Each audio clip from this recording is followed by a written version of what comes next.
नमस्कार विद्यार्थियों, मैं डॉक्टर शिवाकांत मिश्रा अपने YouTube चैनल श्री विद्या अकेडमी पर आपका हार्दिक स्वागत करता हूं। आज मैं आपके साथ MPPSC मेंस एग्जाम के पेपर 2 में पार्ट बी में शामिल सोशियोलॉजी में एक टॉपिक संस्कृति के पक्ष एस्पेक्ट्स ऑफ द कल्चर पर चर्चा करने जा रहा हूं। संस्कृति के पक्ष क्या हैं और उनके बीच क्या संबंध पाया जाता है, इसकी चर्चा करूंगा। संस्कृति के अनेक पक्षों की विद्वानों ने चर्चा की है, जैसे ज्ञात, अज्ञात, नोन, अननोन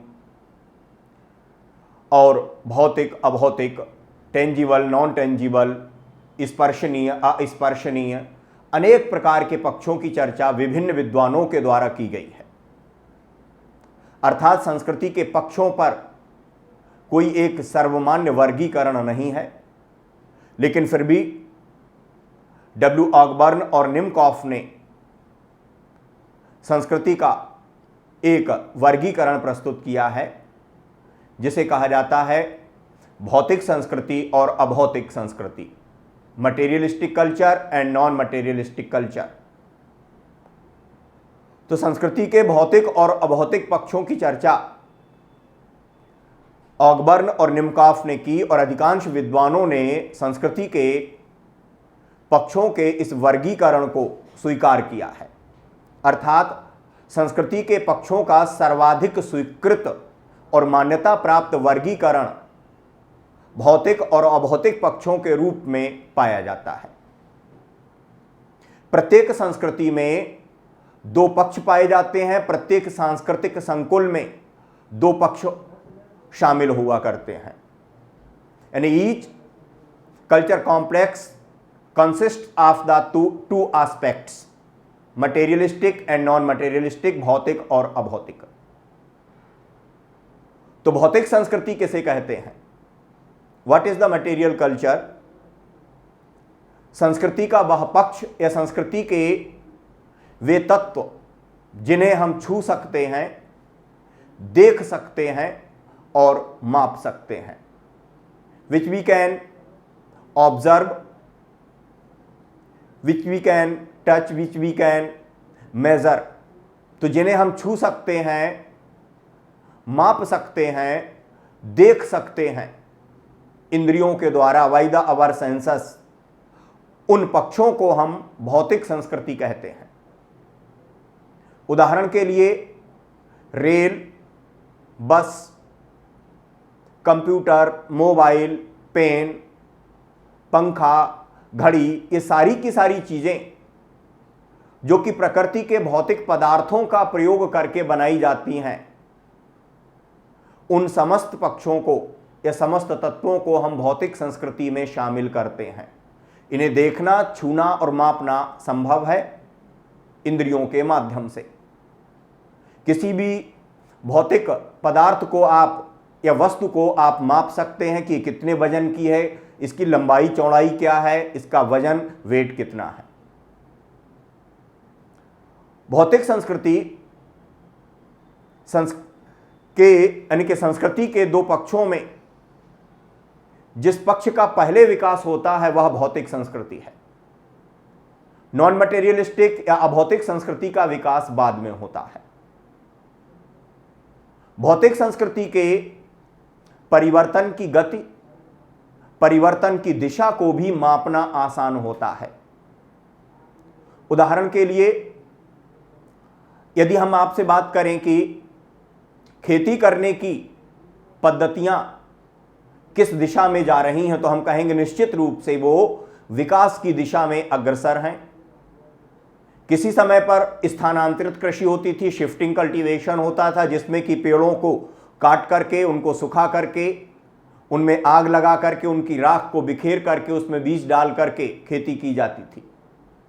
इसके बाद हमने डिगिंग, स्टिक का प्रयोग करना आरंभ कर दिया, कुदाल का प्रयोग करना आरंभ कर दिया, और इसके बाद हमने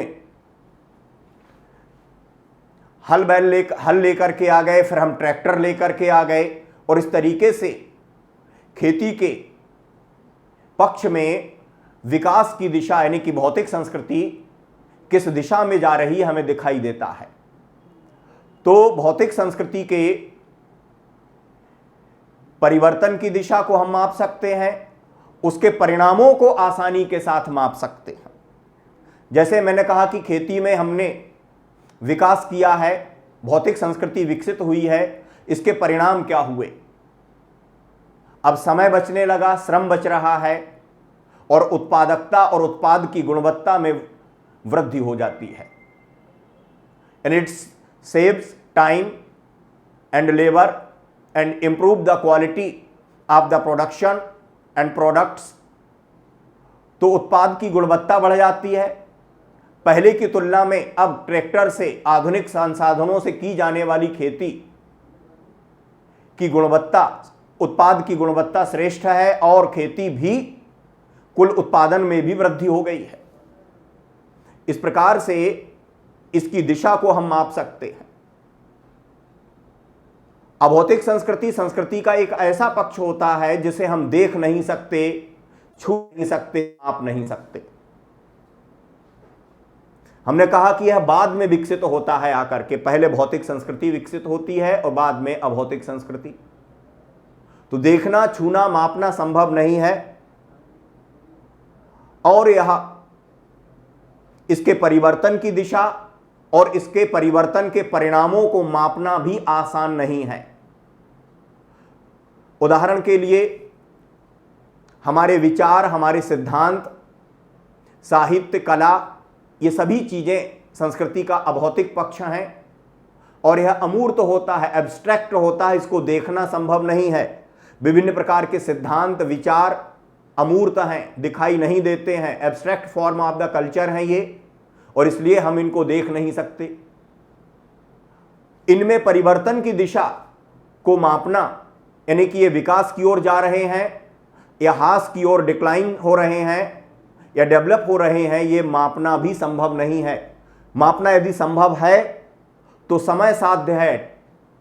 लंबे समय बाद इनके परिवर्तन की दिशा हमें पता चलती है कि ये परिवर्तन किस दिशा में हो रहे हैं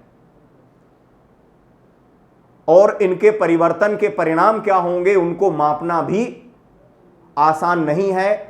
उन परिवर्तनों के परिणामों को मापने के लिए भी अधिक लंबा समय आवश्यक होता है।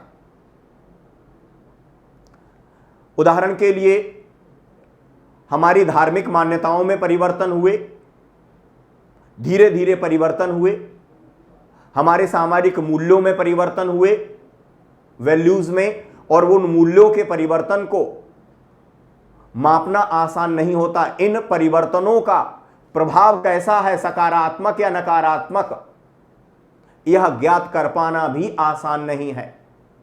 उदाहरण के लिए किसी समय पर हमारे यहां पर और पूरी दुनिया में जेंडर इनइक्वलिटी यानी कि लैंगिक असमानता प्रचलित थी। इसके बाद जेंडर इक्वलिटी यानी कि लैंगिक समानता का मूल्य समाज में स्थापित हुआ। लैंगिक समानता के मूल्य की स्थापना यानी कि सामाजिक मूल्यों का परिवर्तन है, जो कि अभौतिक पक्ष का परिवर्तन है। अब इस परिवर्तन के परिणाम क्या हुए हैं, उन परिणामों को मापना आसान नहीं है। कुछ लोग कहते हैं कि लैंगिक समानता के द्वारा नारी की स्वतंत्रता सुनिश्चित हुई और इसके कारण परिवार और विवाह के ऊपर नकारात्मक प्रभाव पड़े, परिवार की संस्था विघटित हो रही है, विवाह की संस्था विघटित हो रही है और परिवार संकट में है। वहीं कुछ लोग इससे भिन्न राय रखते हैं।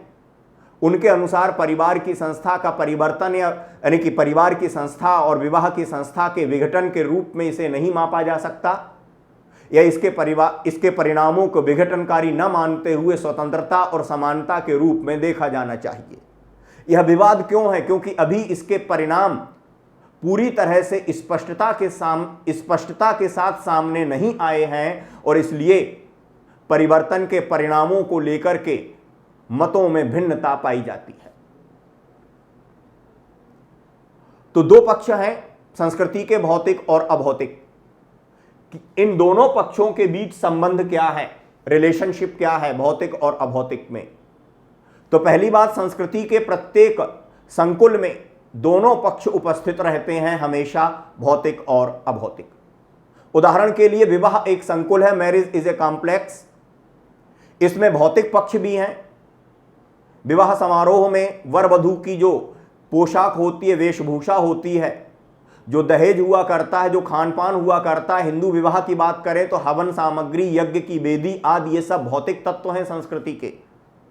वहीं पर जो मंगल गीत गाए जाते हैं, जो आशीर्वचन दिए जाते हैं, जो गारियां गाई जाती हैं, ये सब संस्कृति का अभौतिक पक्ष है और दोनों ही पक्ष उस विवाह नामक संकुल में उपस्थित हैं किसी, और दोनों मिलकर के विवाह नामक संकुल को संपूर्ण बनाते हैं। दोनों के बीच संबंध पारस्परिक निर्भरता का है, म्यूचुअल इंटरडिपेंडेंसी का है। दोनों पारस्परिक रूप से निर्भर हैं और एक दूसरे को प्रभावित करते हैं, एक दूसरे से प्रभावित होते हैं। Both are mutually interdependent over each other and both influences to each other. उदाहरण के लिए, जब हमने तकनीक का विकास किया और इस विकास के परिणाम स्वरूप हमारे कार्यों में आसानी हो गई, शारीरिक सुरक्षा में वृद्धि हुई, उत्पादकता उत्पादन में वृद्धि हो गई, समय बचने लगा, तो बचे हुए समय का प्रयोग मनुष्य ने अपनी संस्कृति के अभौतिक पक्षों को विकसित करने में किया।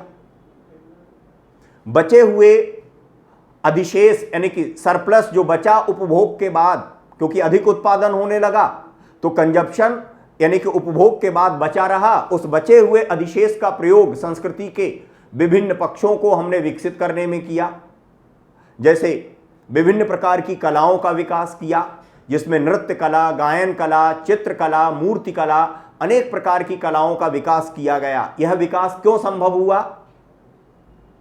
क्योंकि अब भौतिक संस्कृति के विकास से जीवन यापन के लिए आवश्यक संसाधन हमने विकसित कर लिए।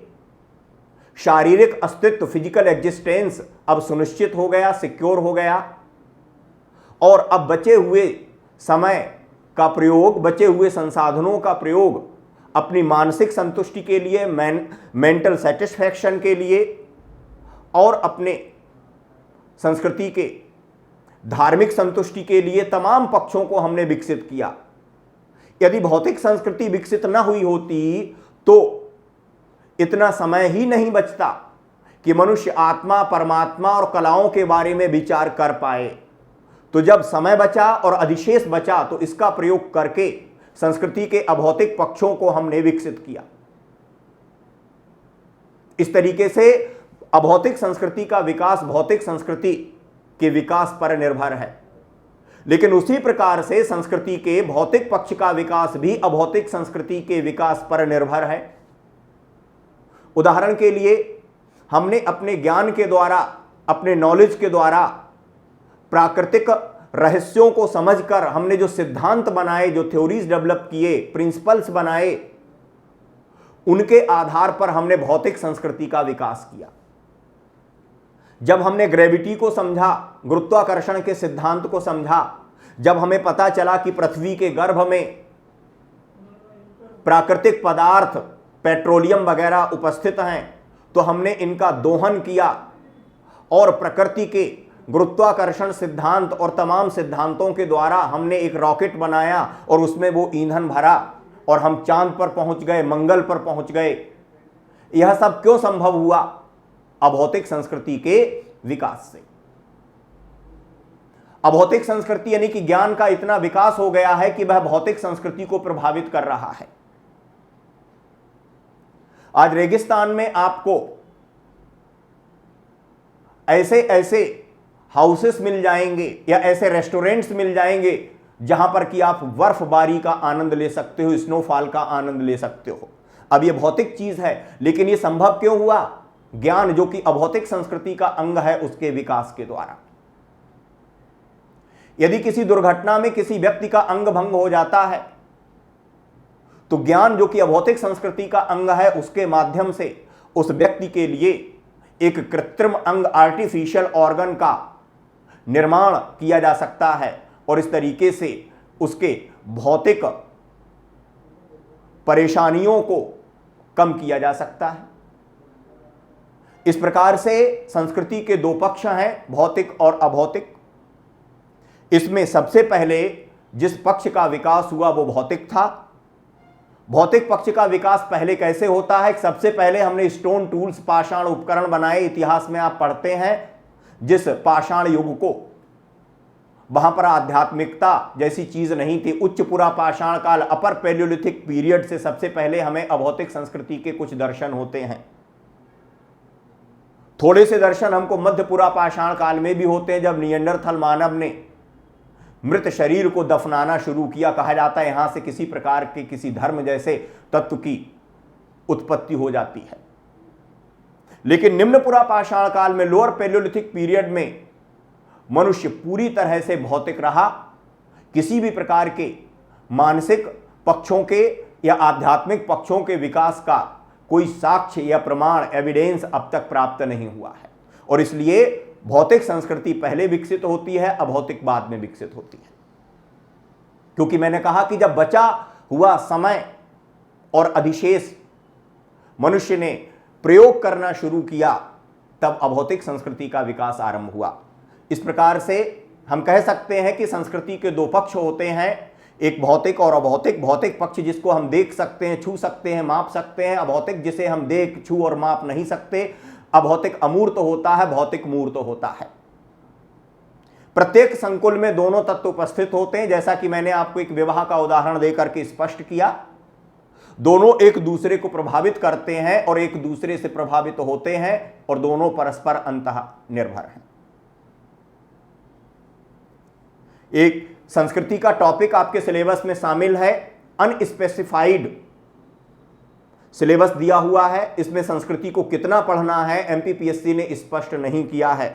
आप कितना ही अधिक पढ़ें तो कम है, और चाहें तो सिर्फ संस्कृति का अर्थ मात्र पढ़ करके संतुष्ट हो जाएं, मगर इसमें रिस्क है, याद रखना। इसलिए समय मिला है, अधिक से अधिक पढ़ने की कोशिश कीजिए, और इसीलिए मैंने आपको यह पढ़ाया है। आपके सहयोग के लिए धन्यवाद कि आपने इसको सुना। यदि आपको हमारे लेक्चर्स पसंद आ रहे हैं तो हमें सब्सक्राइब करें। यह भी भौतिक संस्कृति और अभौतिक संस्कृति का मिश्रण है, जिस माध्यम से मैं आपसे बात कर रहा हूं। क्यों? क्योंकि इसमें जो ज्ञान लगा है, जिन सिद्धांतों पर यह कार्य कर रहा है, वे अभौतिक हैं, और इसको बनाने में जिन साधनों का प्रयोग किया गया है वे भौतिक हैं। तो इस डिजिटल माध्यम से हम संपर्क कर रहे हैं, भौतिक और अभौतिक का मिश्रण है। तो यदि हम आपको संतुष्ट कर पा रहे हैं तो आप हमें सब्सक्राइब करें, लाइक करें और शेयर करें। एक और आपको सूचना दे रहा हूं कि रक्षाबंधन के बाद हम आपके साथ एमपीपीएससी, यूपीएससी प्री एग्जाम के लिए सामान्य अध्ययन पढ़ाना शुरू करेंगे। तो पुनः मिलते हैं रक्षाबंधन की शुभकामनाओं के साथ। आपको धन्यवाद, नमस्कार, जय हिंद, जय भारत।